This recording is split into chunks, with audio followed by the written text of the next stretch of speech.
નમસ્કાર મિત્રો, ગયા વખતથી આપણે ભારતીય ઇતિહાસમાં ચર્ચાઓ શરૂ કરી છે. ખાસ કરીને સંધાનના માધ્યમથી આપણે આપણા તમામ વિદ્યાર્થીઓને સેટેલાઇટ થ્રુ શિક્ષણ આપવાનો જે આ નવતર પ્રયોગ આરંભ્યો છે, એમાં ઇતિહાસ વિષયમાં આપણે બે ભાગમાં ચર્ચાઓ કરી રહ્યા છીએ. એક મંગળવારે આપણે વિશ્વ ઇતિહાસની ચર્ચા કરીએ છીએ અને એક મંગળવારે આપણે ભારતીય ઇતિહાસની ચર્ચા કરીએ છીએ. જે વિદ્યાર્થીઓના અભ્યાસક્રમમાં સમાવિષ્ટ વિષયો છે તે સર્વને આવરી લેવાનો આપણો પ્રયત્ન છે. તો આ નહીં અને એના આગળના મંગળવારે આપણે ભારતીય ઇતિહાસમાં સાધનોનું શું મહત્ત્વ છે, કેવા પ્રકારના સાધનો હોય છે, અલિખિત અને લિખિત સાધનો કેવી રીતે ઇતિહાસમાં મદદરૂપ થાય છે, અને એ આખા સંદર્ભને આપણે મારા સાથીદાર ડૉક્ટર એન.આર. પરમાર સાહેબની સાથે આપણે આ સમજવાનો પ્રયત્ન કર્યો હતો. આજે આપણે ભારતીય ઇતિહાસની પ્રથમ મણિકા pre and proto history of India એના ઉપર આપણે ચર્ચા કરવા જઈ રહ્યા છીએ. એ ચર્ચા શરૂ કરું એ પહેલાં એક નાનકડી સ્પષ્ટતા એ પણ કરી લઉં કે મોટેભાગે ગુજરાત યુનિવર્સિટી, કચ્છ યુનિવર્સિટી અને અન્ય યુનિવર્સિટીઓમાં પણ આ વર્ષથી ચોઇસ બેઝ ક્રેડિટ સિસ્ટમની શરૂઆત થઈ ચૂકી છે. સેમેસ્ટર સિસ્ટમની પણ શરૂઆત થઈ ચૂકી છે અને એ સંદર્ભે અભ્યાસક્રમના માળખામાં કેટલાક આમૂલ પરિવર્તનો આવ્યા છે. મોટેભાગે આપણે હડપ્પીય સભ્યતાથી આપણા સિલેબસની શરૂઆત જે કરતા હતા એના બદલે આ વખતે આપણે પ્રી એન્ડ પ્રોટો હિસ્ટ્રીથી આપણે આ શરૂઆત કરીએ છીએ. તો પ્રી એન્ડ પ્રોટો હિસ્ટ્રી સમજવું પણ આપણા માટે બહુ જ મહત્ત્વપૂર્ણ બની જાય છે. ખાસ કરીને વિદ્યાર્થીઓ જે પ્રથમ વર્ષમાં છે એમણે પ્રાગ ઇતિહાસ અને આદ્ય ઇતિહાસનું અધ્યયન કરવાનું છે. પ્રી હિસ્ટ્રી એટલે પ્રાગ ઇતિહાસ અને પ્રોટો હિસ્ટ્રી એટલે આદ્ય ઇતિહાસ. તો મારે વાત એ કરવી છે કે પ્રી હિસ્ટ્રી એટલે શું, પ્રોટો હિસ્ટ્રી એટલે શું અને હિસ્ટ્રી એટલે શું, અને ભારતમાં આ સમયગાળો ક્યારથી પ્રચલિત થયો. મોટેભાગે પ્રી હિસ્ટ્રી એટલે કે પ્રાગ ઇતિહાસના એવા સમયગાળામાં જ્યારે માનવીએ લેખિત સાધનોનો કોઈ પણ પ્રકારનો ઉપયોગ નથી કર્યો, એટલે કે ઇતિહાસના સંશોધનમાં લેખિત સાધનોની સંપૂર્ણતઃ અછત છે, એવા સમયગાળાના ઇતિહાસને જો જાણવો હોય તો એ સમયગાળાના ઇતિહાસને આપણે પ્રી હિસ્ટ્રી એટલે કે પ્રાગ ઇતિહાસ કહીએ છીએ. ત્યાર પછી છે આદ્ય ઇતિહાસ. આદ્ય ઇતિહાસનો અર્થ એ થાય છે કે માનવે લેખિત સાધનોનો ઉપયોગ તો કર્યો છે, પરંતુ એ ભાષા આપણે ઉકેલી શકતા નથી. ગઈ વખતે જ આપણે સાધનોમાં એક વાત બહુ સ્પષ્ટ કરી હતી કે હડપ્પીય સભ્યતાને આપણે આદ્ય ઇતિહાસની અંદર એટલે કે પ્રોટો હિસ્ટ્રીની અંદર મૂકીએ છીએ. એનું કારણ એ છે કે હડપ્પીય લિપિ હજી સુધી ઉકેલી શકાય નથી.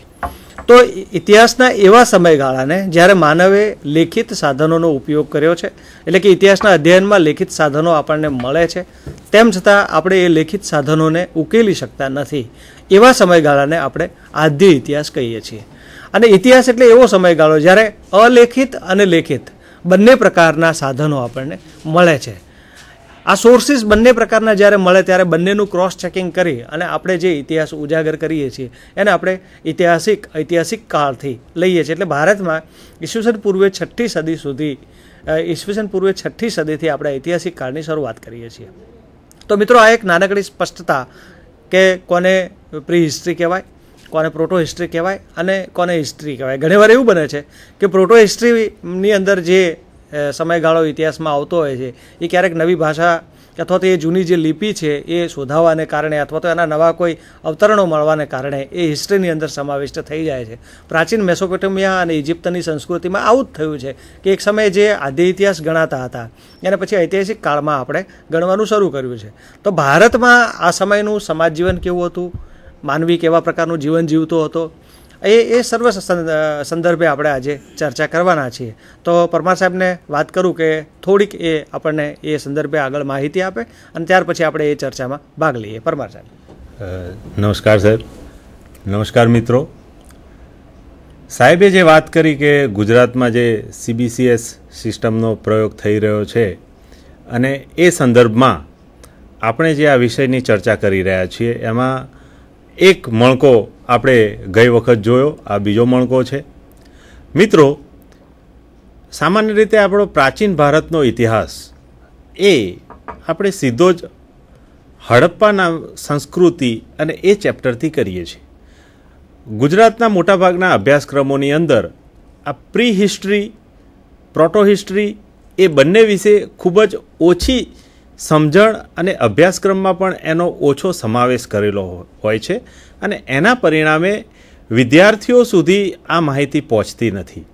ખાસ કરીને જ્યારે સ્પર્ધાત્મક પરીક્ષાઓની વાત આવે, સામાન્ય જ્ઞાનની વાત આવે, ગુજરાતના ઇતિહાસની વાત આવે, ત્યારે ગુજરાતના વિદ્યાર્થીઓને આ પ્રી હિસ્ટ્રી અને પ્રોટો હિસ્ટ્રી વિશેનું જ્ઞાન લગભગ નહિવત કહી શકાય એવું હોય છે. ક્યારેક ક્યારેક તો એવું બને છે કે વિદ્યાર્થી આ બાબતને બિલકુલ જાણતા જ હોતા નથી, અને એના લીધે ક્યારેક ક્યારેક જ્યારે આ પ્રશ્ન થાય છે પ્રી હિસ્ટ્રી એટલે શું, ત્યારે એ લોકો અચંબામાં પડી જાય છે, વિચારમાં પડી જાય છે કે હવે મારે આનો શું જવાબ આપવો.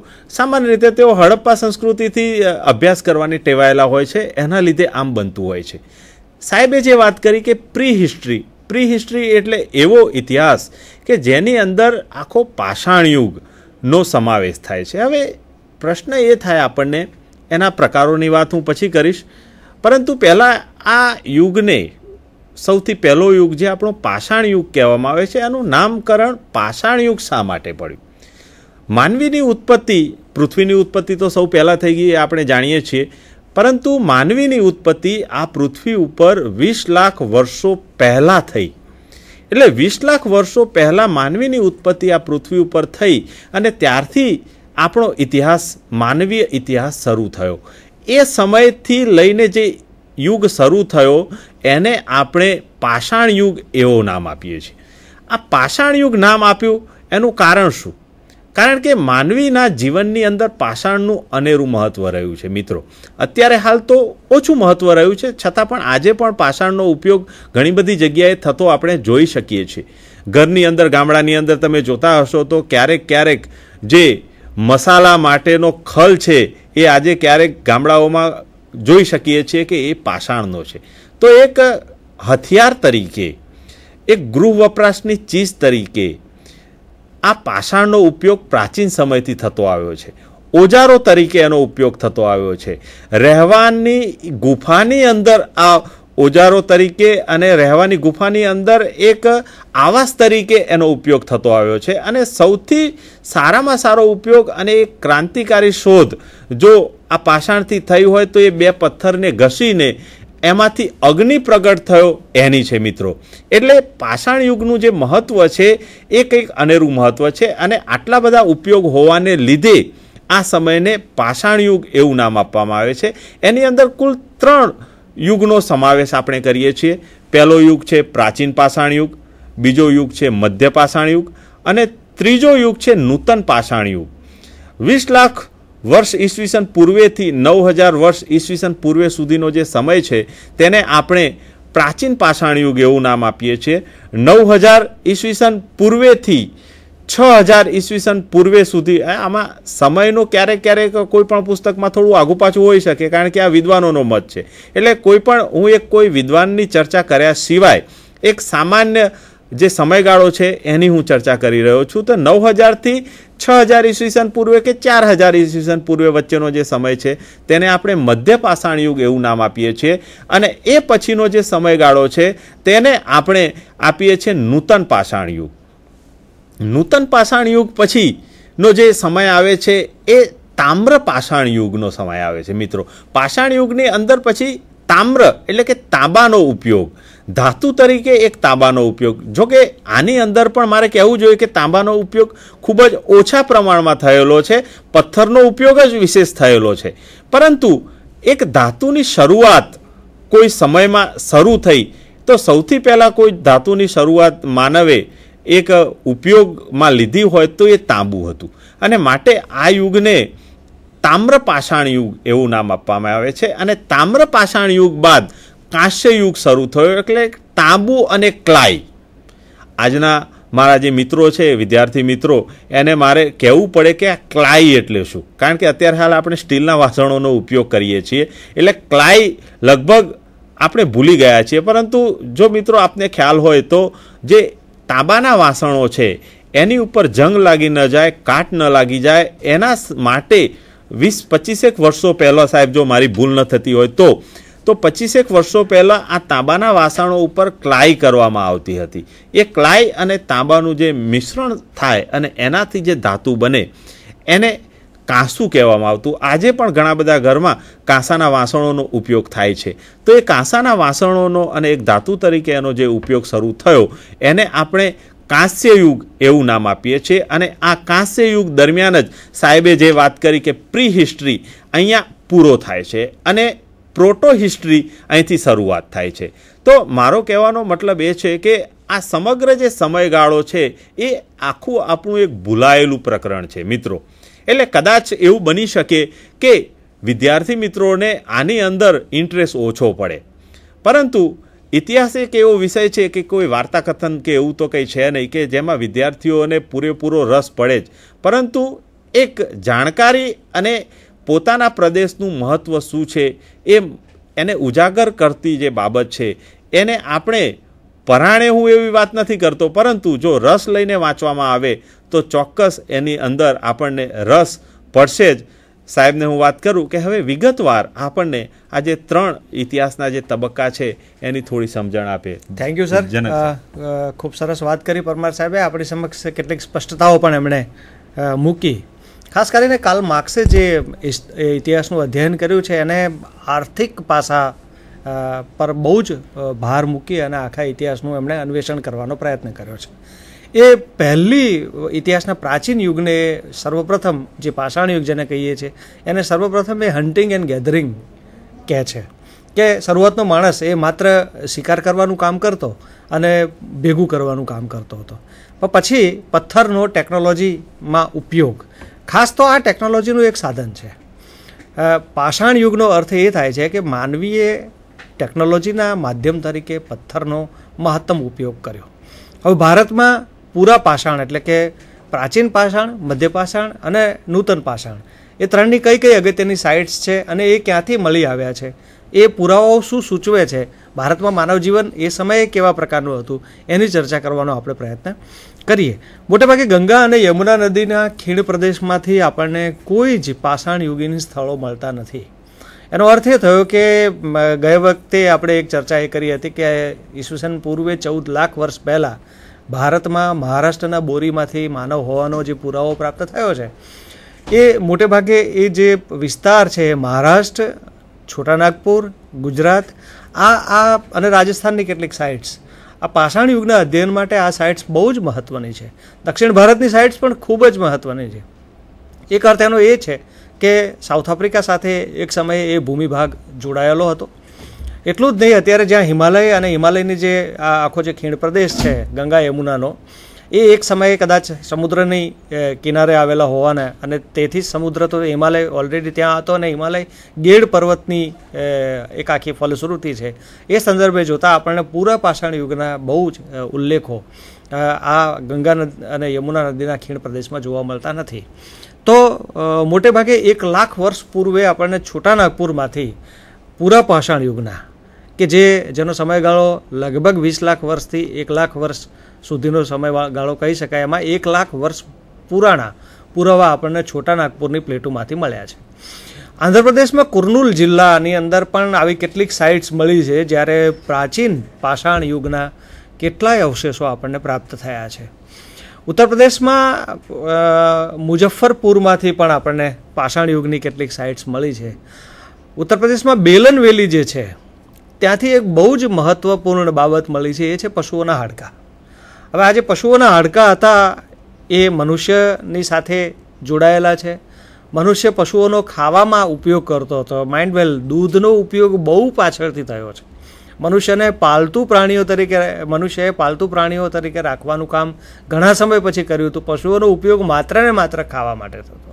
માટે સાહેબ આ પહેલો જે યુગ છે અને ખાદ્યાન્ન સંગ્રહ અને પશુઓના શિકારનો યુગ આખો કહે છે, હન્ટિંગ એન્ડ ગેધરિંગ. હા, અને આ સમયગાળા દરમિયાન અગ્નિની શોધ થઈ છે. ત્યાર પછીની સાઇટ અગત્યની છે કાશ્મીર, સોહન વેલી અને ડીંડવાના રાજસ્થાનની જે સાઇટ્સ છે એ આ સંદર્ભે બહુ જ મહત્ત્વની છે. એટલે છોટાનાગપુર પ્લેટુ અને ઉત્તર પ્રદેશ, જે પૂર્વ ઉત્તર પ્રદેશનો કેટલોક જે ભાગ છે એથી લઈ અને રાજસ્થાનનો જે આખો ગોળાકાર જે છે એ આપણને પૂરા પાષાણ યુગના સુપેરે માહિતી આપે છે. હજી હન્ટિંગ એન્ડ ગેધરિંગનું કામ ચાલે છે. સાહેબે જે વાત કરી એ મધ્યપાષાણ યુગની અંદર અગ્નિ અને ચક્ર આ બંનેની શોધ એની સાથે સંકળાયેલી છે. મેઝોલિથિક એજ જે ઈસવીસન પૂર્વે 9000 વર્ષથી 7000, સાહેબે કહ્યું એમ 6000 સુધી પણ એને લઈ જઈ શકાય, 9000 વર્ષ ઈસવીસન પૂર્વથી 7000 વર્ષ ઈસવીસન પૂર્વ સુધી આપણે મધ્ય પાષાણ કહીએ છીએ. હવે આ બંનેમાં તફાવત શું? તો કે હન્ટિંગ એન્ડ ગેધરિંગની પ્રવૃત્તિ જે મનુષ્યની હતી આ વિસ્તારમાં, જે હમણાં જ આપણે વાત કરી ગયા તે વિસ્તારમાં, એને સ્થાને જે પથ્થર હતા એ પથ્થર મોટા હતા હન્ટિંગ એન્ડ ગેધરિંગના સમયગાળા દરમિયાન, એટલે કે પ્રાચીન પાષાણમાં. હવે પથ્થર થોડા તીક્ષ્ણ થાય છે, અણીદાર થાય છે, કેટલીક જગ્યાએ કોદાળી, પથ્થરની કુહાડી એવું પણ મળવાની શરૂઆત થાય છે. એનો અર્થ એ થયો કે ટેકનોલોજીમાં મનુષ્યએ ઇનોવેશન કર્યું. ઇનોવેશન ટેકનોલોજીમાં થાય છે એ પથ્થરની ટેકનોલોજીમાં થાય છે. પથ્થર નાના બને છે અને હાથમાં પકડી અને પશુને મારી શકાય એ રીતે તીક્ષ્ણ પણ થાય છે. તો આ સંદર્ભ આપણે અત્યારે કમ્પ્યુટર યુગમાં જીવીએ છીએ, તેમ છતાં આપણે કહીએ છીએ કે વિન્ડો 7 આવી ગઈ. તો એ જે ટેકનોલોજીમાં ઇનોવેશન છે એવું જ ઇનોવેશન પાષાણ યુગમાં પૂરા પાષાણથી મધ્ય પાષાણ યુગ તરફ આપણે જ્યારે જઈએ ત્યારે આપણને ચોક્કસ રીતે જોવા મળે છે.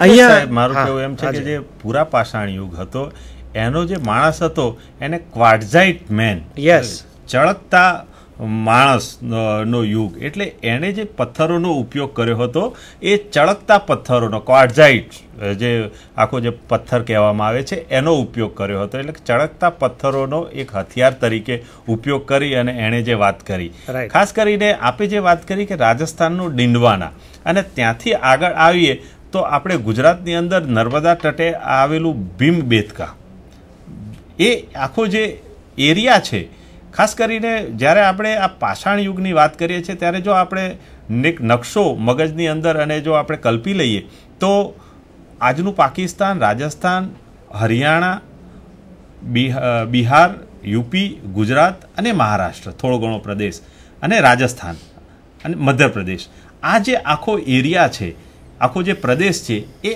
આખો પ્રદેશ એ આપણે આ પાષાણ યુગની અંદર એનો સમાવેશ કરી શકીએ. અને એ પછીના યુગમાં આપણે પ્રોટો હિસ્ટ્રીની પણ જો વાત કરીએ તો જે બધી સંસ્કૃતિઓ મળી આવી છે એ બધી જ સંસ્કૃતિઓ મોટાભાગે આ રાજ્યો અને આ દેશોમાંથી મળી આવી છે. એટલે પ્રાદેશિક દ્રષ્ટિએ જોઈએ તો આ પ્રદેશોનું મહત્વ સાહેબ કંઈ ઓછું થતું બિલકુલ નથી. બિલકુલ આ પ્રદેશ આખો અગત્યનો છે. માટે માનવ જીવનના આખા ઇતિહાસની અંદર માનવની જે સફળતાઓનું વર્ણન છે એ સફળતાઓ શરૂ થાય છે એમ પણ આપણે કહી શકીએ. એટલું જ નહીં, મનુષ્યએ આ યુગમાં પાલતુ પ્રાણીઓ રાખવાની શરૂઆત કરી. આ એક નવી શરૂઆત હતી. એટલે પૂરા પાષાણમાં આપણે નથી જોતા, હન્ટિંગ એન્ડ ગેધરિંગ માત્ર જોઈએ છે. બહુ મોટો, લગભગ 20 લાખ વર્ષનો સમયગાળો છે. 20 લાખ વર્ષ પછી મનુષ્ય પાલતુ પ્રાણીઓ રાખવાની શરૂઆત કરે છે. એ બહુ મોટી ઘટના છે. આપણે પશુપાલક બન્યો. એટલે માણસ છે એ પહેલા શિકારી જે એની હતી આખી આદત, અને એમાંથી પછી પશુપાલક બને છે. એનો આખો વિકાસ થાય છે. એની જે અગત્યની બહુ જ મહત્વની સાઇટ્સ છે એ છે રાજસ્થાનની બેગર સાઇટ્સમાંથી મેઝોલિથિક મહત્વપૂર્ણ પુરાવા આપણને પ્રાપ્ત થાય. એટલું જ નહીં, કૃષ્ણા નદીનો જે દક્ષિણ કિનારો છે, એટલે દક્ષિણનો જે ભાગ છે કૃષ્ણાથી નીચેની સાઈડમાં, ત્યાંથી પણ આપણને ઘણી બધી સાઇટ મળે છે. પણ સાહેબે હમણાં જે વાત કરી એ મધ્યપ્રદેશની ભીમબેટકા, આદમગઢની પાસે આવેલી આ સાઇટ પોતાના સ્વરૂપની દ્રષ્ટિએ, સંસ્કૃતિની દ્રષ્ટિએ અને સમગ્ર વિશ્વને પોતાના તરફ આકર્ષિત કરે એટલી અદ્ભુત સાઇટ છે. એ ભીમબેટકા સાઇટ્સની અંદર મધ્યપાષાણ યુગના ગુફા ચિત્રો મળી આવ્યા છે. અને એ કંઈ નાની સંખ્યા નથી, લગભગ 500 કરતાં પણ વધારે એ ગુફા ચિત્રો મળી આવ્યા છે. એનાથી તત્કાલીન મનુષ્યનું સામાજિક જીવન અને આર્થિક જીવન આપણે સમજી શકીએ છીએ. એટલું જ નહીં, પણ એ કયા પ્રાણીઓ પાળતા હતા, કયા પ્રાણીઓનો શિકાર કરતા હતા, એની પણ આપણને પૂરતી માહિતી મળે છે.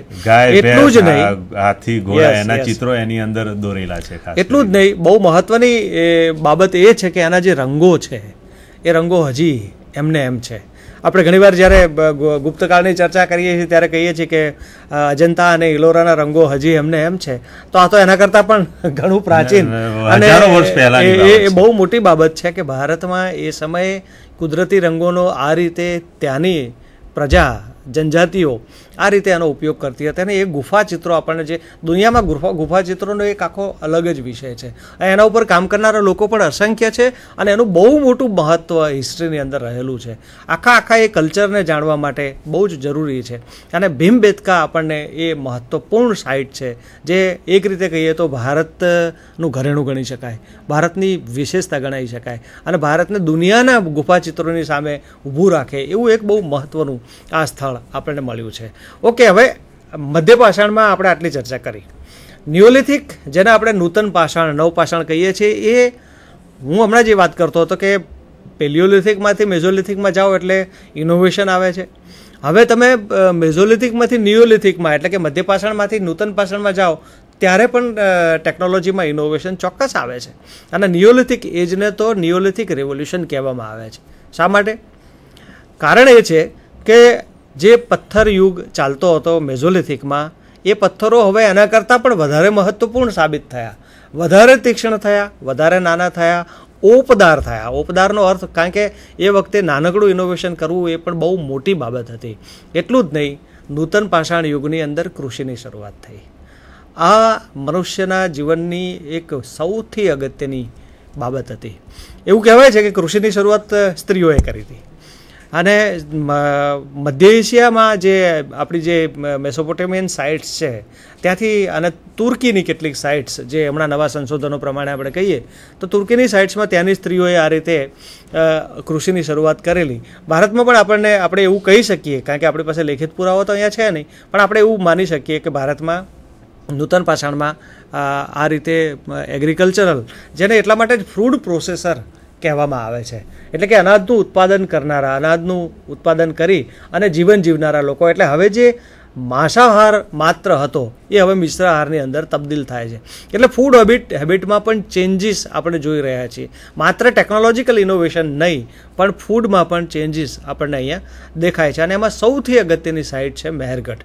બલુચિસ્તાન જે આજનું છે ત્યાં આવેલું મહેરગઢ આપણને મધ્ય પાષાણ, નૂતન પાષાણ અને હડપ્પીય સભ્યતા, આ ત્રણેયને સાથે લઈને ચાલનારું. એટલે એનો અર્થ એ થયો કે ભારતમાં કેટલાક સ્થળો એવા હતા જે પ્રાચીન કાળથી, એટલે કે છેક પૂરા પાષાણ યુગથી અસ્તિત્વમાં હતા અને હડપ્પીય સભ્યતા સુધી પણ એ અસ્તિત્વમાં રહે છે, ત્યાર પછી પણ રહે છે. એનો અર્થ એ થયો કે ઇતિહાસની એક આખી કડી આપણને આવા કેટલાક સ્થળો જોડી આપે છે અને એ કડી જ્યારે જોડાય છે ત્યારે સંપૂર્ણ ઇતિહાસ આપણી સમક્ષ ઉજાગર થાય છે. તો મહેરગઢ બલુચિસ્તાનની અને ચળકતા પથ્થરો, સાહેબ હમણાં જે વાત કરતા હતા, આ યુગના ટેકનોલોજીનું બહુ જ મહત્ત્વનું લક્ષણ હતું ક્વાર્ટઝાઇટ, એટલે કે ચળકતા પથ્થરો. અને ચળકતા પથ્થરો એનો અર્થ એ થયો કે એની અંદર પણ એક ટેકનોલોજીકલ ઇનોવેશન થયું. એને ઘસવામાં આવતા હતા, એની ધાર કાઢવામાં આવતી હતી અને એને કારણે પથ્થરો ચમકીલા થતા હતા. અને એ સંદર્ભે આ સાઇટ બે રીતે મહત્ત્વની, ટેકનોલોજીકલ ઇનોવેશન તો ખરું જ, ફૂડ હેબિટ ખરી, અને એગ્રીકલ્ચરની શરૂઆત. અને આ એગ્રીકલ્ચરની શરૂઆત અહીંથી અટકતી નથી. એ એગ્રીકલ્ચરની અંદર સરપ્લસ ઇકોનોમી ડેવલપ થાય છે અને ધીમે ધીમે એક આખી મહાન સભ્યતાને એ જન્મ આપે છે. તો આ આખી મહાન સભ્યતા, જેને આપણે હડપ્પીય સભ્યતા કહીએ છીએ ભારતમાં, એ મહાન સભ્યતાનું જનક એ મૂળતઃ તો આ નિયોલિથિક રેવોલ્યુશન હતું. બીજી એક અગત્યની સાઇટ છે બુર્ઝોહમ. બુર્ઝોહમ કાશ્મીરમાં આવેલું છે અને ચીન સાથે એનો સાંસ્કૃતિક સંપર્ક હતો એવા કેટલાક પુરાવા આપણને મળ્યા છે. ગયા વખતે પણ મેં વાત કરી હતી કે બુર્ઝોહમમાંથી ખાડા ખોદેલી કબરો મળી આવી છે અને એમાં પ્રાણીઓ મનુષ્યની સાથે દફનાવવામાં આવતા હતા અને એ પ્રાણી મોટે ભાગે કૂતરા હતા. હવે કૂતરા દાટવાની જે પ્રથા છે એ પ્રાચીન ચીની પરંપરા દર્શાવે છે. એટલે એનો અર્થ એ થયો કે ચીન અને તત્કાલીન કાશ્મીર વચ્ચે કેટલાક સાંસ્કૃતિક સંપર્કો હોવા જોઈએ, એ ચોક્કસ આપણને દેખાય છે. બીજું એક, કાશ્મીરમાં હાડકાના ઓજારો જે મળી આવ્યા છે, હાડકાના ઓજારો, આની સાથે જોડાયેલી બાબત એક ટેકનિકલ ઇનોવેશનની એ પણ છે કે પથ્થરની સાથે સાથે હાડકાના ઓજારો પણ આપણને પુષ્કળ મોટી માત્રામાં મળે છે. એ હાડકાં મોટે ભાગે પગના સાથળ અને ઢીંચણથી નીચેનું જે હાડકું છે એ હાડકાં માનવ શરીરમાં સૌથી મોટા હાડકાં છે. એટલે મોટે ભાગે એ હાડકામાંથી બનાવેલા કેટલાય ઓજારો આપણને કાશ્મીરની એક ગુફરાર નામની એક સાઇટ છે ત્યાંથી આપણને મળી આવે છે. પણ સૌથી વિશેષ સ્થાન જો આપણે જોવું હોય તો એ બિહારનું ચિરાંદ નામનું એક સ્થળ છે. બિહારનું જે આજનું પટણા છે એની બાજુમાં આ એક નાનકડું સેન્ટર આવેલું છે, પણ એ વખતે બહુ મોટું સેન્ટર હશે એવું સહેજે ફલિત થાય છે.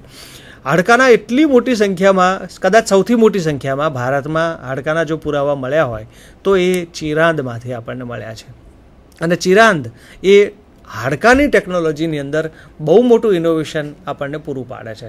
તો એનો અર્થ એ થયો કે તત્કાલીન સમયનો મનુષ્ય, પહેલાંનો જે પૂરા પાછળનો મનુષ્ય હતો એ હન્ટિંગ એન્ડ ગેધરિંગમાં માનતો હતો, એટલે કે શિકાર કરવો, ભેગું કરવું અને શિકાર કરવા માટે મોટા પથ્થરનો ઉપયોગ કરવો, મોટે ભાગે પ્રાણીને મારવા માટે, પ્રાણીને બગાડવા માટે, કારણ કે પ્રાણીનો પણ હુમલો ચોક્કસ રીતે થતો હશે, એ સહેજે ફલિત થાય એવી બાબત છે. પણ મેઝોલિથિકમાં આવતા આવતા ટેકનોલોજીકલ ઇનોવેશનની શરૂઆત થાય છે. ખાસ કરીને અગ્નિ અને પૈડાની શોધ અહીંયા થાય છે.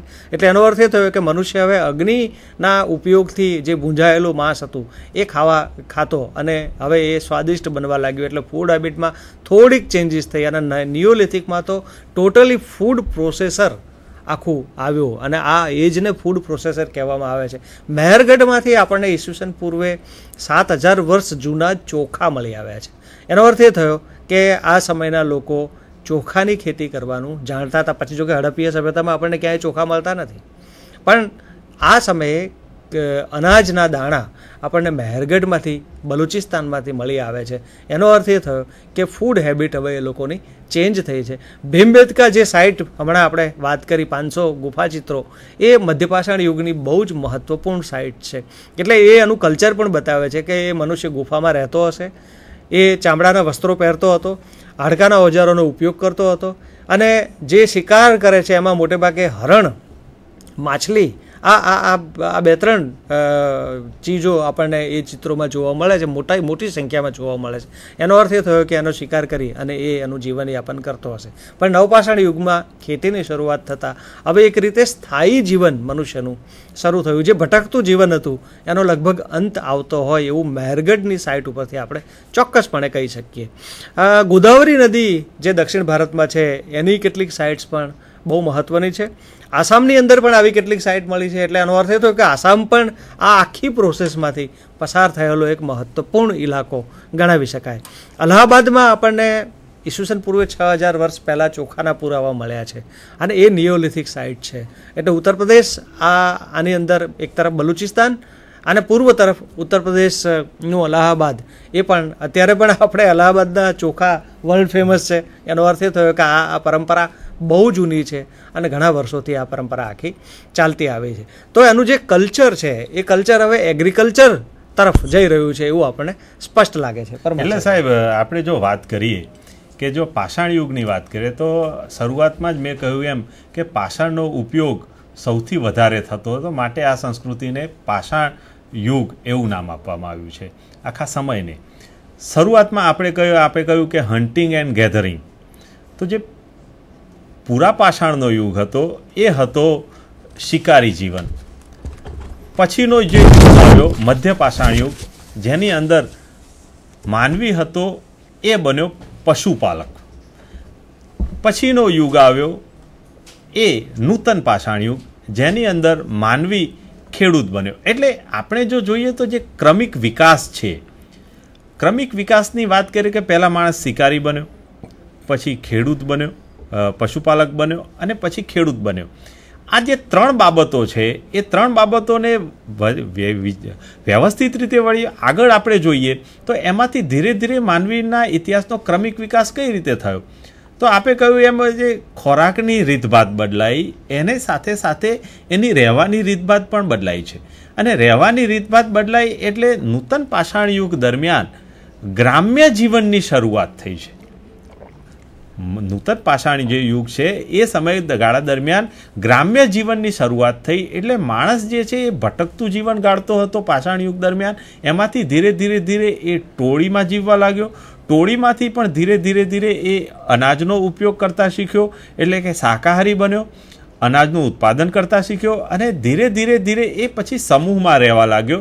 એટલે કે ગ્રામ્ય જીવનની શરૂઆત થઈ. મિત્રો, અહીંયા સમજવામાં સહેજ ભૂલ નહીં કરતા કે જે સિંધુ ખીણની સભ્યતાની જે આપણે વાત કરીએ છીએ એ સભ્યતા એ આખું નગરીય સંસ્કૃતિ આપણે જોઈએ છીએ, જ્યારે આ પાષાણ યુગનો જે સમય છે એ ગ્રામીણ યુગ એવું આપણે એનું અર્થઘટન કરી શકીએ. કારણ કે કોઈ પણ જગ્યાએ આપણને નગરીય સંસ્કૃતિના અવશેષો મળ્યા નથી. જે કંઈ પણ અવશેષો બધા જ મળ્યા છે એ બધા જ અવશેષો આપણને ગ્રામ્ય કક્ષાએ જે જોવા મળે એ ટાઈપના અવશેષો આપણને મળ્યા છે. મિત્રો, આ જે તામ્ર પાષાણ યુગ અને પાષાણ યુગ એ બંને વચ્ચે એક બીજો વળી પાછો ત્રીજો યુગ કાંસ્ય યુગ આવે છે. અને એની અંદર આપણે ધીરે હવેથી એક નવી સભ્યતાનો આપણે ચર્ચા આજે શરૂ કરવાના છીએ અને તે છે સિંધુ ઘાટી સભ્યતા. મેં હમણાં જ વાત કરી આપને કે નગરીય સંસ્કૃતિ. હવે અહીંયા જે નગરીય સંસ્કૃતિ છે એનો થોડો વિસ્તારથી જો સમજીએ તો હમણાં જ મેં કહ્યું કે ક્રમિક વિકાસમાં છેલ્લે નૂતન પાષાણ યુગમાં ગ્રામ્ય સંસ્કૃતિનો ઉદય થયો. ગ્રામ્ય સંસ્કૃતિ એટલે જો આપણે જોઈએ તો પૂર્ણપણે સ્વાવલંબનનું એકમ એટલે ગામડું. પહેલાંનું ગામડું એ પૂર્ણ રીતે સ્વાવલંબી હતું. એટલે પોતાની જરૂરિયાતો પોતાની રીતે જ એ ઊભી કરી લેતું હતું. બીજા કોઈની ઉપર આધાર રાખવો પડતો નહોતો. ગામડું એક એકમ હતું જેમાં બીજા કોઈ ગામડા ઉપર આધાર રાખવાનો નહોતો. પરંતુ આ જે સભ્યતા આવી એટલે નગરીય સંસ્કૃતિ અથવા તો નગરીય જે સભ્યતાનો ઉદય થયો તે પરાવલંબનની બાબત છે. પરાવલંબન એટલે દરેક બાબત માટે બીજા ઉપર આધાર રાખવો અને બીજા ઉપર આધાર રાખવાની જે સંસ્કૃતિ ઊભી થઈ તેને આપણે સભ્યતા એવા નામથી ઓળખીએ છીએ. એટલે આપણી જે હડપ્પાની જે સંસ્કૃતિ છે, મોહેંજો-દડોની જે સંસ્કૃતિ છે એ નગરીય સંસ્કૃતિ છે. એટલે આપણે એને બીજા શબ્દોમાં જો કહેવું હોય તો કહી શકીએ કે પરાવલંબી બાબતો હવે ઊભી થાય છે. ધીમે જે ક્રમિક વિકાસ થતો ગયો, જે શિકારી જીવનમાંથી ગ્રામ્ય સંસ્કૃતિનો ઉદ્ભવ થયો અને ગ્રામ્ય સંસ્કૃતિમાંથી શહેરી સંસ્કૃતિનો ઉદ્ભવ થયો, એટલે કે સ્વાવલંબનમાંથી પરાવલંબન તરફ આપણે આગળ વધ્યા. અને જો આપણે આ શહેરી સંસ્કૃતિની વાત કરતા હોય તો ભારતમાંથી કુલ 6 સ્થળો આપણને મળી આવ્યા છે જેનો સમાવેશ માત્ર આપણે શહેરી સંસ્કૃતિની અંદર કરી શકીએ. મોટે ભાગે આપણે વિદ્યાર્થીઓને બધા જાણતા હોય છે કે કયા શહેરી આપણા કેન્દ્રો, તો તરત જ આપણને જવાબ મળશે કે હડપ્પા અને મોહેંજો. પરંતુ મિત્રો, કુલ 6 કેન્દ્રો આપણા એવા છે જેનો આપણે શહેરી સંસ્કૃતિના કેન્દ્રો તરીકે અથવા તો એના મથકો તરીકે એનો ઉલ્લેખ કરી શકીએ. 2 તો આપે જાણો જ છો. ત્રીજું છે લોથલ, ચોથું ચાન્હુદડો, કાલીબંગા અને બનવાલી. કાલીબંગાનું નામ છે કાળા રંગની ચૂડીઓ. એટલે જુદા જુદા નામ અત્યારે આપણે આપેલા છે, એની ઉપરથી આ નામ બન્યું છે. તો કુલ 6 સ્થળો છે. એ 6 સ્થળોના નામ અને એની સંસ્કૃતિ છે એ શહેરી સંસ્કૃતિ. તો એનો જે થોડો ઘણો આજે આપણે અભ્યાસ આપણે શરૂ કરીશું. મિત્રો, ખાસ કરીને આ જે શહેરી સંસ્કૃતિ છે એના કેટલાક વિશિષ્ટ લક્ષણો છે, જેમ કે નગર યોજના છે, એનું સામાજિક જીવન છે, એની થોડી ઘણી ચર્ચા આપણે શ્રી ગઢવી સાહેબ આગળ ધપાવશે. ગઢવી સાહેબ. પરમાર સાહેબે સરસ વાત કરી, પણ મને લાગે છે હજી આપણે કેટલીક સાઇટ્સ જોઈ લઈએ તો વધારે સારું. કારણ કે હડપ્પીય સભ્યતા હું માનું છું કે બહુ મોટો વિષય છે અને એના માટે એક આખું લેક્ચર અલગથી જ આપણે રાખવું પડશે, મને એવું લાગે છે પરમાર સાહેબ. કારણ કે હડપ્પીય સભ્યતાની સંપૂર્ણ ચર્ચા આપણે પછી જ રાખીએ તો એ વધારે સારું રહેશે. કેટલીક સાઇટ્સ જે નિયોલિથિકની બહુ જ અગત્યની છે, હજી કર્ણાટકમાં ઘણી બધી સાઇટ્સ મળી છે. એમાં માસ્કી અને બ્રહ્મગીરી, આ બે બહુ માસ્કી અને બ્રહ્મગીરીનો સંદર્ભ તમે યાદ કરજો, અશોકની સાથે પણ એ સંકળાયેલા છે. અશોકના શિલાલેખો માસ્કી અને બ્રહ્મગીરી બંને સ્થળેથી મળ્યા છે. એટલું જ નહીં, કોડેકલ, હલ્લુર, સંગમકુલ્લુ, ટી નરસિંહપુર અને ટકાલકોટા. આ ટકાલકોટા આ બધી જ સાઇટ્સ કર્ણાટકની છે અને એ બહુ જ મહત્વપૂર્ણ છે. તામિલનાડુમાં એક સાઇટ મળે છે સાહેબ, પયમપલ્લી નામની, અને ત્યાંથી પણ નિયોલિથિક એજ. એનો અર્થ એ થયો કે બહુ સ્પષ્ટતાથી આપણે એવું કહી શકીએ કે ભારતમાં ફૂડ પ્રોસેસર આ સમયે શરૂ થઈ ચૂક્યું હતું. ભારતમાં ખેતી લગભગ બધા વિસ્તારમાં પ્રસરી ચૂકી હતી, એવું ચોખ્ખું આના ઉપરથી કહી શકાય. ઉત્તનૂર અને પિખલીનાલ નામની આંધ્રપ્રદેશની 2 સાઇટ મળે છે. એનો અર્થ એ થયો કે દક્ષિણ ભારતમાં તમિલનાડુ, કર્ણાટક અને આંધ્રપ્રદેશ એ ત્રણેયમાંથી આપણને બહુ મહત્વપૂર્ણ સાઇટ્સ જોવા મળે છે. અને અહીંયા સ્થાયી જીવનની શરૂઆત થાય છે. જો કૃષિ આવે તો સ્થાયી જીવન ચોક્કસ એની પાછળ આવે જ છે. કારણ કે કૃષિનો અર્થ જ એ થયો કે સ્થાયી થવું. કૃષિ શરૂ થાય અને પૂર્ણ થાય એટલે વાવણીથી લણણી સુધીનો સમય એ આખો સ્થાયી જીવનની સાથે જ સંકળાયેલો છે. અને નદી કિનારે મોટાભાગની સભ્યતાઓ મળી છે એ પણ આ તરફ ઇંગિત કરે છે. તેઓ મોટેભાગે બાજરી અને મકાઈ, જે આ દક્ષિણ ભારતની સાઇટ્સ છે સાહેબ, ત્યાંથી આપણને બાજરી અને મકાઈ મોટા પ્રમાણમાં મળી આવ્યા છે. એટલો એનો અર્થ એ થયો કે આ હોર્સ ગ્રેન જે છે એ હોર્સ ગ્રેનની એ લોકો ખેતી કરતા. અને બ્લેક બર્નિશ એટલે કે કાળી તપાવેલી પોટ્રી આપણને અહીંથી મળી આવે છે. મિત્રો, બે વાત તમને કહું કે માનવ ઇતિહાસને સમજવા માટે ટેકનોલોજીકલ ઇનોવેશનની રીતે પણ તમે સમજી શકો. એટલે કે પેલિયોલિથિકથી લઈ આયર્ન એજ અને આયર્ન એજથી લઈને અત્યારના કમ્પ્યુટર યુગ સુધી તમે ટેકનોલોજીને લઈને પણ આખી માનવ સભ્યતાને સમજી શકો, માનવ સંસ્કૃતિને સમજી શકો. એવી જ અગત્યની બાબત છે એની પોટ્રી જે માટીના સાધનો હતા એ માટીના સાધનોથી પણ તમે સભ્યતાને આખી સંસ્કૃતિને તમે સમજાવી શકો છો, સમજી શકો છો. તો આ સમયે જે આપણને પોટ્રી જોવા મળે છે એ મોટેભાગે બ્લેક બર્નિશ એટલે કે કાળી તપાવેલી ગ્રે કલરની, ભૂખરા કલરની, મેટ ઇમ્પ્રેસ એટલે એના ઉપર થપ્પા મારેલા હોય એવી દબાઈને બનાવેલી, ચાક પર ચડાવેલી નહીં પણ હાથે બનાવેલી પોટ્રી એટલે કે માટીના સાધનો, માટલા જેવું આપણને અહીંયા દેખાય છે. એ બહુ મહત્વપૂર્ણ બાબત છે. પોટ્રી આવવી એટલે એક રીતે સ્થાયી સંસ્કૃતિની વ્યવસ્થિત રીતે શરૂઆત થવી એવું કહી શકાય. તો ભારતમાં ઘણી બધી જગ્યાએ આ બધી પોટ્રીઝ, હવે આપણને પેલા ઠીકરા મળવા માંડ્યા છે, આર્કિયોલોજીકલ એવિડન્સીસ ઊભા થઈ રહ્યા છે, પોટ્રી આવી છે, સ્થાયી જીવન થયું છે, કૃષિ થઈ છે. આ બધા કલ્ચરલ એવિડન્સીસ આપણને આ સાઇટ્સમાંથી મળે છે. ત્યાર પછીનો જે ગાળો છે આખો 5000 વર્ષનો સાહેબ, ઈસવીસન પૂર્વે 5000 વર્ષમાં એક ઐતિહાસિક ઘટના ઓર બને છે અને એ છે કોપરની શરૂઆત. તાંબુ અહીંયા પથ્થરની સંસ્કૃતિની સાથે જોડાય છે અને એને આપણે તામ્રપાષાણ યુગ એટલે કે કેલ્કોલિથિક એજ આપણે એને કહીએ છીએ. ત્યાર પછી તાંબુ અને એલ્યુમિનિયમ ભેગું કરી અને બ્રોન્ઝ બનાવવામાં આવે છે અને બ્રોન્ઝ એજ આવે છે. પણ એ બહુ ટૂંકા ગાળા સમય દરમિયાન, જેને આપણે મેચ્યોર હડપ્પીય સભ્યતા સિવિલાઇઝેશન કહીએ છીએ, એને આપણે કાંસ્ય યુગ પણ કહીએ છીએ. એટલે કે કેલ્કોલિથિક યુગ એ પહેલાંનો, કાંસ્ય યુગ પહેલાંનો બહુ જ મહત્ત્વપૂર્ણ યુગ છે. અને એની સૌથી અગત્યની બાબત એ છે કે રૂરલ કોમ્યુનિટી છે.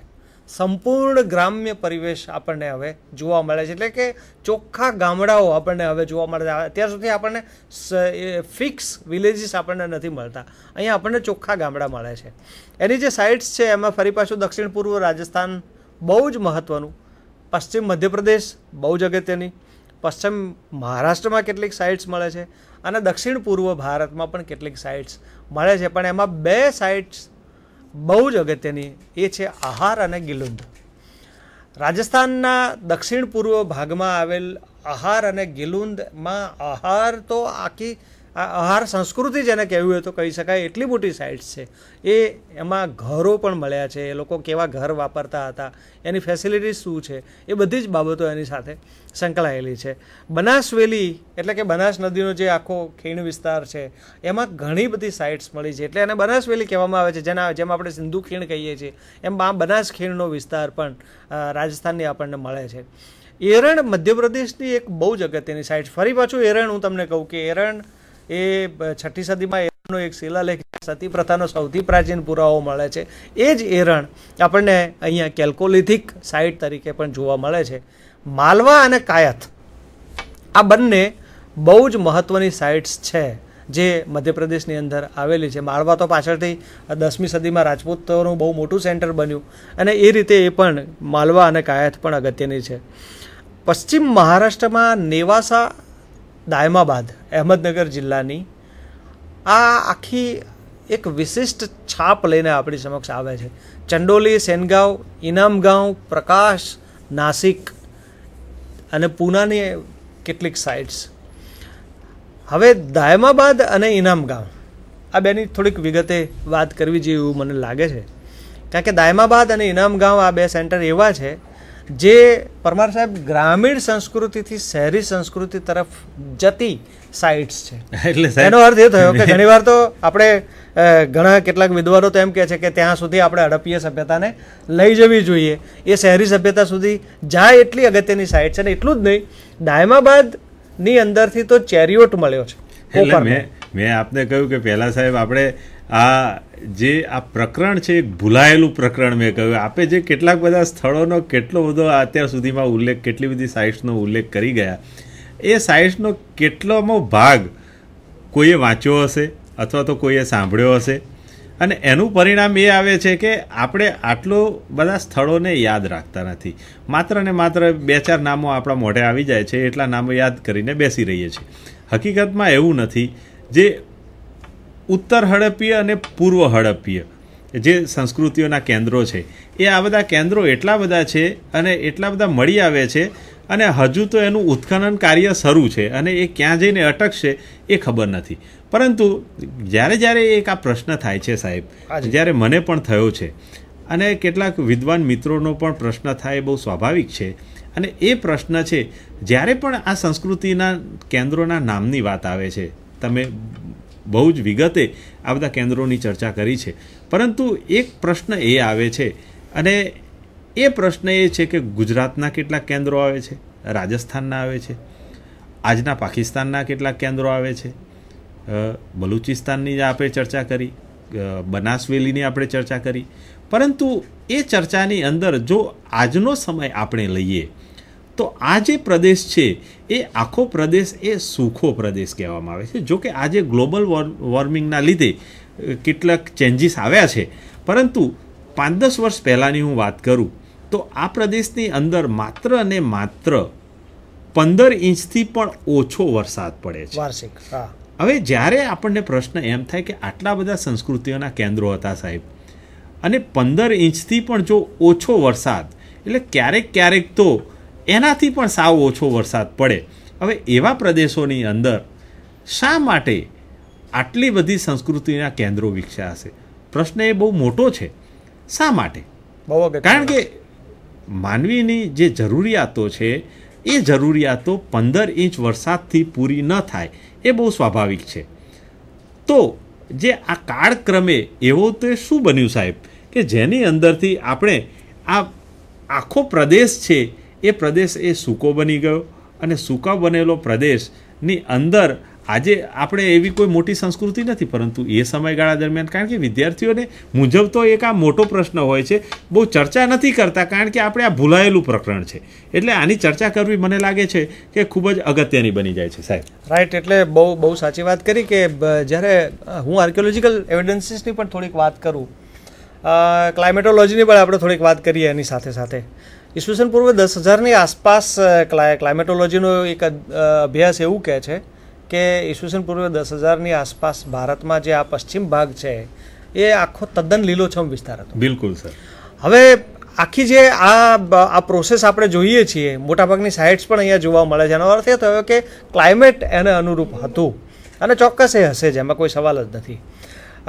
PRLના એક વડા ડૉક્ટર AP અગ્રવાલ સાહેબ, કદાચ એ અત્યારે પણ બહુ મોટા સાયન્ટિસ્ટ તરીકે છે જ, પણ અમદાવાદમાં છે કે નહીં એની મને ખ્યાલ નથી. પણ AP અગ્રવાલ સાહેબે હડપ્પીય સભ્યતા ઉપર એક રિમોટ સેન્સિંગથી એક બહુ મોટું સંશોધન કર્યું છે. એમને ખાસ કરીને જ્યારે આ આખી સભ્યતાઓ વિશે કહેવામાં આવ્યું કે આને સાયન્ટિફિક એપ્રોચથી તમે જોવાનો પ્રયત્ન કરો, ત્યારે એમણે પશ્ચિમ ભાગને બહુ સારી રીતે ડિવાઈડ કરી અને કેટલાક ઝોન વાઇઝ વહેંચી અને એક બહુ મોટું સંશોધન આપણી સમક્ષ રજૂ કર્યું છે. આપણે સૌએ એ જાણવું જોઈએ. એની અંદર એમણે બહુ સ્પષ્ટ કહ્યું છે કે ઈસવીસન પૂર્વે 10,000 વર્ષથી આજે આખું જે ગ્રીન બેલ્ટ હતો એ ઈસવીસન પૂર્વે લગભગ 2,000 વર્ષની આસપાસ ક્લાઇમેટના બહુ મોટા ચેન્જીસ સાહેબ આવી રહ્યા છે. અને એ ક્લાઇમેટના એટલા બધા મોટા ચેન્જીસ આવે છે કે ધીમે ધીમે આખો રણ વિસ્તાર એ ડેવલપ, અને એણે બહુ વ્યવસ્થિત રીતે તબક્કાવાર, અને એક સાયન્ટિસ્ટ જ્યારે સમજાવતો હોય છે ત્યારે તો એ કેવી રીતે પુરાવા આપતા હોય છે એ આપણે બહુ જાણીએ છીએ. તો એમણે એમ કહ્યું કે ઈસવીસન પૂર્વે 2500થી 2000ની આસપાસ ડ્રાસ્ટિક ચેન્જીસ આવ્યા છે. ઘણીવાર આપણે ગ્લોબલ વોર્મિંગની વાત કરીએ, જે આ રણ છે, કેટલાક જે વિશ્વના રણની આપણે જો વાત કરીએ તો એમાં જે કચ્છનું રણ છે એ આખું અલગ પડી જાય છે. ખારો પાટ છે, એ આખું દલદલ પ્રકારનું રણ છે. એટલે એ રણ અને આપે જે વાત કરી રહ્યા છો એને મને લાગે છે કે આ જે નજીકનો સંબંધ લાગે છે કે જે આપણે જાહેરાતમાં જોઈએ છે આખું મીઠું જે મોટાભાગે દરિયા કિનારે પકવાય એના બદલે આ કચ્છના રણની અંદર મોટાભાગનું મીઠું પકવવામાં આવે છે. એટલે આ જે સંસ્કૃતિઓનો સંબંધ છે એ સંસ્કૃતિઓના સંબંધે અને આ જે આખો વિસ્તાર છે ને આપ જે વાત કરી રહ્યા છો એને મને લાગે છે વધુ સંબંધ છે. પરંતુ જે આ સંસ્કૃતિઓનો નાશ થયો એમાં પણ કંઈક આવો કુદરતી કોઈ સંકેત અથવા તો કોઈ જે ચેન્જીસ છે એ આવે. કારણ કે જો તામ્ર પાષાણ યુગની આપણે વાત કરીએ તો તામ્ર પાષાણ યુગની સંસ્કૃતિનો વિનાશ છે એ વિનાશ અનાવૃષ્ટિના કારણે થયો છે, કોઈ અતિવૃષ્ટિના કારણે થયો નથી. અને જે આ સિંધુ ખીણની સંસ્કૃતિની જો આપણે ચર્ચા કરીએ તો એમાં જે કૃષિ જીવન શરૂ થાય છે એ કૃષિ જીવન હિમાલયની જે નદીઓ છે એમાં જે 2 વખત પૂર આવે ને એની અંદર જે વાવણી થાય ને કાપણી થાય એની ઉપર આધારિત છે. એટલે જે આખો ફળદ્રુપ પ્રદેશ હતો એ ફળદ્રુપ પ્રદેશ ધીરે ધીરે આવો સાવ વેરાન પ્રદેશ બની ગયો. એની આપણે જે કેટલીક ચર્ચા કરી. ચોક્કસ. એટલે જ ફરી પાછો હું અગ્રવાલ સાહેબ ઉપર આવું તો અગ્રવાલ સાહેબે એ વાત કરી છે કે 2025ની આસપાસ ડ્રાસ્ટિક ચેન્જીસ આવે છે અને ધીમે ધીમે એ સી રૂટથી આગું જતું જાય છે. અને એમનો એક અધ્યયન ધોળાવીરા ઉપર બહુ વ્યવસ્થિત છે. આ ધોળાવીરા ઉપરનું જે રિમોટ સેન્સિંગનું જે સાયન્ટિફિક સ્ટડી થયો છે એ એવું કહે છે કે એ વખતે કચ્છમાં પાણીની અછત ઊભી થઈ. જ્યારે આપણે હડપ્પીય સભ્યતાની ચર્ચા કરીશું ત્યારે જોઈશું કે ધોળાવીરાએ પોતાનું વોટર મેનેજમેન્ટ આખું ઊભું કરવું પડ્યું છે, રેન વોટર હાર્વેસ્ટિંગ કરવું પડ્યું છે. હડપ્પીય સભ્યતાની કોઈ સાઇટમાં નથી જોવા મળતું એવું વોટર મેનેજમેન્ટ આપણને ધોળાવીરામાં જોવા મળે છે. એનો અર્થ એ થયો કે પશ્ચિમ ભારતનો જે ભાગ છે જ્યાં અત્યારે રણ છે, આખું રાજસ્થાનનું જે ગ્રેટર ડેઝર્ટ છે એ અને કચ્છનું જે રણ છે આ એ સમય દરમિયાન અસ્તિત્વમાં આવેલા હોવા જોઈએ. અને સાહેબે કહ્યું એમ હું ચોક્કસ એમની સાથે સહમત થાઉં છું કે એ અનાવૃષ્ટિને કારણે આ સભ્યતા આખી લોપ થઈ અથવા તો એ સભ્યતા આખી ચેન્જીસ થઈ અથવા તો એનું પરિવર્તન થયું અને એ ગ્રામીણ પરિવેશમાં પાછી જતી રહી. એની આગળ વધીએ કે હું વાત કરતો હતો ઇનામગાંવ અને દાયમાબાદથી પાછા આપણે અહીંયા પહોંચી ગયા. દાયમાબાદ અને ઇનામગાંવ કેલ્કોલિથિક પીરિયડના બહુ જ મહત્ત્વના પોઈન્ટ્સ છે. એટલું જ નહીં, એ ગ્રામીણ સંસ્કૃતિમાંથી શહેરી સભ્યતા તરફ આપણને લઈ જાય છે. ત્યાં ગોળાકાર ઘરો મળી આવ્યા છે અને એમનું જે આખું કલ્ચર છે એ પણ આપણને ત્યાં ઉજાગર થાય છે. એમની જે પોટ્રી છે એ હવે બદલાય છે. તમે જુઓ કે પહેલી જે બ્લેક બર્નિશ હતી, કાળી તપાવેલી જે પોટ્રી હતી આપણે નિયોલિથિક એજની, એના જગ્યાએ કેલ્કોલિથિક એજની અંદર આપણને બ્લેક એન્ડ રેડ પોટરીઝ મળે છે. એટલે કાળા અને લાલ રંગના વાસણોની સંસ્કૃતિ જેને આપણે કહી શકીએ. આ પોટરી મેં હમણાં જ કહ્યું એમ બહુ જ મહત્વની છે અને એનાથી આખી સભ્યતાને આપણે સમજી શકીએ છીએ. ચિત્રિત ધૂસરભાણ એવી સંસ્કૃતિ black and red BRW pottery આપણે એને કહીએ છીએ. ચોખા, ઘઉં, બાજરી અને મસૂર. ઇનામગાંવ, દાયમાબાદ અને નાસિકની જે પ્રકાશ સંસ્કૃતિ છે, પૂનાની આસપાસના જે વિસ્તારો છે એમાંથી આ 4 અનાજ આપણને મોટી સંખ્યામાં મળી આવ્યા છે. એનો અર્થ એ થયો કે હવે એમણે ખેતીમાં ઇનોવેશન પણ ચાલુ કર્યું છે અને જાતના અનાજોથી એ પરિચિત થઈ રહ્યા છે. મહારાષ્ટ્રમાં નવદા ટોલી નામનું એક અગત્યનું સ્થળ મળ્યું છે જ્યાંથી આ ગોળાકાર મેં હમણાં વાત કરી એ ગોળાકાર ઘર ઘણી મોટી સંખ્યામાં મળી આવ્યા છે. એટલું જ નહીં, સૌથી વધારે અનાજ પણ ત્યાંથી આપણને પ્રાપ્ત થયું છે. એનો અર્થ એ થયો કે જાતના અનાજથી એ લોકો પરિચિત થયા, એને ખાવામાં ઉપયોગ કરતા હતા અને નવદા ટોલીની અંદર આટલું બધું અનાજ ભેગું થવાનું કારણ માત્ર ને માત્ર વેપાર વાણિજ્ય હોવું જોઈએ એવું પણ ઇતિહાસકારો માને છે. એનો અર્થ એ થયો કે હવે સરપ્લસ ઇકોનોમી ડેવલપ થઈ રહી છે અને એટલા માટે એ શહેરી સભ્યતા સુધી પહોંચ્યા હશે એવું ઇતિહાસકારો માને છે. દક્ષિણની જે કાળી જમીન છે ત્યાંથી આપણને અહીંયા પહેલી વખત બહુ વ્યવસ્થિત રીતે કપાસ પણ મળે છે. બિલકુલ. હવે આ 4 જે અનાજ છે એની સાથે એક રોકડીયો પાક હવે અહીંયા આપણને દેખાય છે અને એ કોટન જે મનુષ્યને કપડાની જરૂરિયાત પૂર્ણ કરવાનું હતું એટલે એ થયું કે આખું વસ્ત્રમાં પણ પરિવર્તન. હવે હેબિટ જો ચેન્જ થાય છે, ફૂડ હેબિટ ચેન્જ થઈ ગઈ. હવે વસ્ત્રોની હેબિટ પણ અહીંયાથી આપણને ચેન્જ થતી હોય એવું ત્યાંથી આગળ જતા વળી પાછી જો સિંધુ ખીણમાં જોઈએ તો ફેશનની પણ શરૂઆત આખી થાય છે. એમના ઘર મોટે ભાગે મડ બ્રિક્સના હતા, એટલે કે કાચા પેલા ગારાથી બનાવેલા માટીના હતા. આપણને અહીંયા પાકી ઈંટોના કે કાચી ઈંટોના કે સૂર્યના તડકામાં તપાવેલી ઈંટોનો પ્રયોગ આપણને ક્યાંય જોવા મળતો નથી. રાજસ્થાનમાં જે પથ્થરો છે એમાંથી ઘર બનતા, એટલે સ્ટોન બિલ્ટ હાઉસીસ આપણને રાજસ્થાનની સાઇટ્સમાંથી મળે છે. પણ ઇનામ ગાંવ ફરી એક વખત બહુ એક અગત્યની બાબત લઈને આવે છે, અને એ છે 100થી વધારે ઘરમાં દાટેલ શબ. 100 જેટલા સ્થળો, 100 જેટલા મકાનો મળ્યા છે, એની અંદર દાટેલા શબ મળ્યા છે. અને સાહેબ એમાં મોટાભાગના શબ એ બાળકોના છે.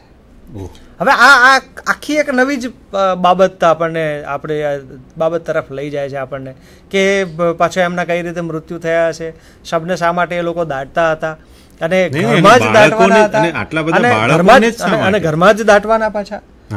ઘરમાં દાટેલા શબ મળી આવ્યા છે, ઘરની અંદર ખાડો ખોદીને દાટવામાં આવેલા, અને મોટાભાગના શબ એ બાળકોના છે. એ કઈ બાબતને ઇંગિત કરે છે એના પર ઇતિહાસકારો પોતાનું જ્ઞાન આપી રહ્યા છે, હજી રિસર્ચ એના ઉપર ચાલે છે.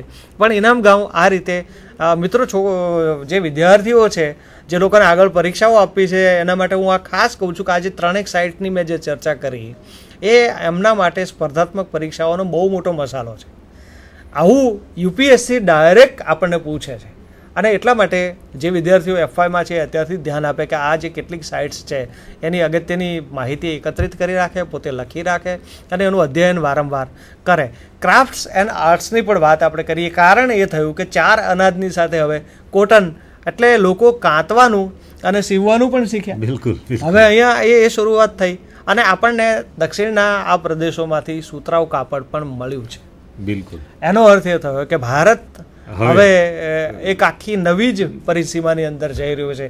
એટલે આપણે એક પ્લેટફોર્મ ઊભું એ કરી રહ્યા છીએ કે આ જે ગ્રેડ્યુઅલી ગ્રોથ છે એને આપણે છેક હડપ્પીય સભ્યતા સુધી એ તાંતણાને આપણે ભેગો કરવાનો છે. કારણ કે એક અગત્યની બાબત એ છે કે સભ્યતા अपने आप प्रगट नहीं होती. યુપીએસસીમાં એક વખત બહુ સરસ પ્રશ્ન પૂછાયો હતો કે સભ્યતા શું આપોઆપ પ્રગટ થાય છે?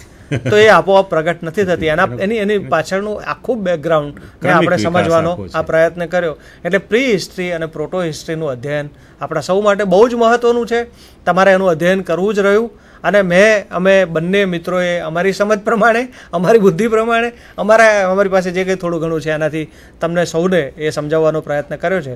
મને આશા છે કે તમને સૌને સમજણ પડી જ હશે એવું તો ચોક્કસ લાગે છે. કારણ કે કોઈ પ્રશ્ન જ નથી, કોઈ સામેથી પ્રશ્ન આવતો નથી. એનો અર્થ એ થયો કે કદાચ એ બધાને ખૂબ સારી સમજણ પડી ગઈ હશે, કાં તો સહેજ પણ સમજણ નહીં પડી હોય, ગમે તે હોય, પણ એ આપને ફળદાયી નીવડશે. અને આ સંદર્ભે ફરી એક નવો મણકો લઈ અને આવતા મંગળવારે નહીં પણ તે પછીના મંગળવારે આપણે હડપ્પીય સભ્યતા પર જઈશું. ત્યાં સુધી મને અને ડૉક્ટર પરમાર સાહેબને રજા આપશો. ધન્યવાદ. ધન્યવાદ.